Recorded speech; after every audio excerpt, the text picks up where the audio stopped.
Servicing কত ঘন্টা পর পর করতে হয় ফকলিফটের? আপনার ইঞ্জিন অয়েল কত ঘন্টা পরে চেঞ্জ করতে হয়? ফকলিফট চেক কত প্রকার? কাউন্টার ব্যালেন্সের কাজ কি বলতে পারবেন? আপনি বলেন যে ফকলিফট কত প্রকার? আপনারা যে ফকলিফটটা আপনি চালাচ্ছেন এটাকে কি ফকলিফট বলা হয়? ভিজুয়াল চেক যে করেন, হ্যাঁ, এটা কখন করতে হয়?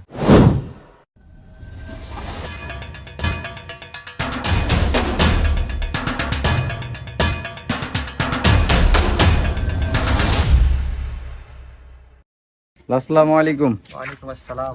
কেমন আছেন? তো আলহামদুলিল্লাহ ভালো আছি। আচ্ছা, আপনার নাম, আপনি কোথা থেকে আসছেন? আমার নাম মোহাম্মদ রবিউল হাসান সজীব, আমি কুমিল্লা থেকে আসছি। আমার নাম সাইফুল আলম, আমি সিলেট থেকে আসছি। আমার নাম ইব্রাহিম সর্দার, আমি বরগুনা থেকে আছি। আমার নাম মোহাম্মদ মিনাজউদ্দিন, আমি কিশোরগঞ্জ থেকে এসেছি। কুমিল্লা থেকে। আমি নাজমুল হাসান মেহেদি, আমি কিশোরগঞ্জ থেকে এসেছি। নেত্রকোনা হতে আসছি। কুমিল্লা থেকে আসছেন। আপনি এখানে কতদিন ধরে শিখতেছেন? আমি আজকে 4 দিন যাবত এখানে আসছি। 3-4 দিন ধরে শিখতেছি।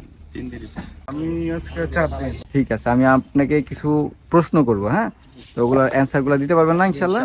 আচ্ছা, আপনি বলেন যে ফকলিফট কত প্রকার? ফকলিফট সাধারণত অনেক প্রকারই হয়ে থাকে, কিন্তু আমরা এটাকে 6 ভাগে বিভক্ত করেছি। ফকলিফট সাধারণত 6 প্রকার হয়ে থাকে। আচ্ছা, আপনি যে ফকলিফটটা চালাচ্ছেন এটার নাম কি?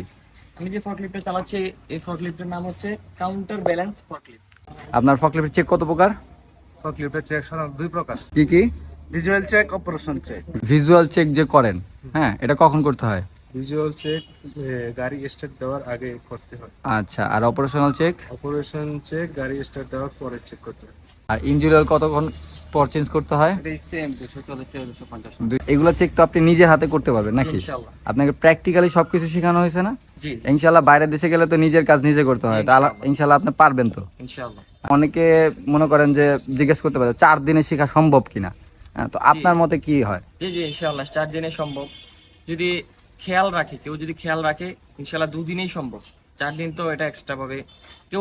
মানে সবার তো আর মনে করেন যে ভাই একরকম না, সবার ব্রেন এক ইনশাআল্লাহ। না। হ্যাঁ, 4 দিন ইনশাআল্লাহ হয়ে যাবে ইনশাআল্লাহ। ইনশাল্লাহ হয়ে যাবে। আচ্ছা, তো এখন ঘটনা হচ্ছিল আপনি আসছেন কোন জায়গা থেকে বললেন? আমি আসছি কুমিল্লা থেকে। আচ্ছা, এখন আপনার কুমিল্লাবাসীদের জন্য কিছু বলবেন যে ওনারা যে আসতে চায় যারা, জি। তো তারা কি এখানে এসে প্রতারণা শিকার হবে না? জি কারণ না, এখন জি না, কখনো না। আমি 2 বার আসছি এখানে এ পর্যন্ত, আলহামদুলিল্লাহ। আমি ভালো দেখেই তো আরেকবার আসছি, প্রথমবার আসার পরে। আলহামদুলিল্লাহ সবাই আসতে পারে, কুমিল্লাবাসী সবাই আসতে পারে ইনশাআল্লাহ, অনেক ভালো। আচ্ছা, ঠিক আর আছে। এখানে যে সার্টিফিকেটটা পাওয়া যায় বাইরে অন্য কোনো জায়গায়, অনেক জায়গায় আমি দেখছি এই সার্টিফিকেটটা কোনো জায়গায় পাওয়া যায় না। ঠিক আছে, আমাদেরটা ছিল সরকারি অনুমোদিত। আচ্ছা, ঠিক আছে, ধন্যবাদ, ভালো থাকবেন, সুস্থ থাকবেন, আল্লাহ হাফেজ।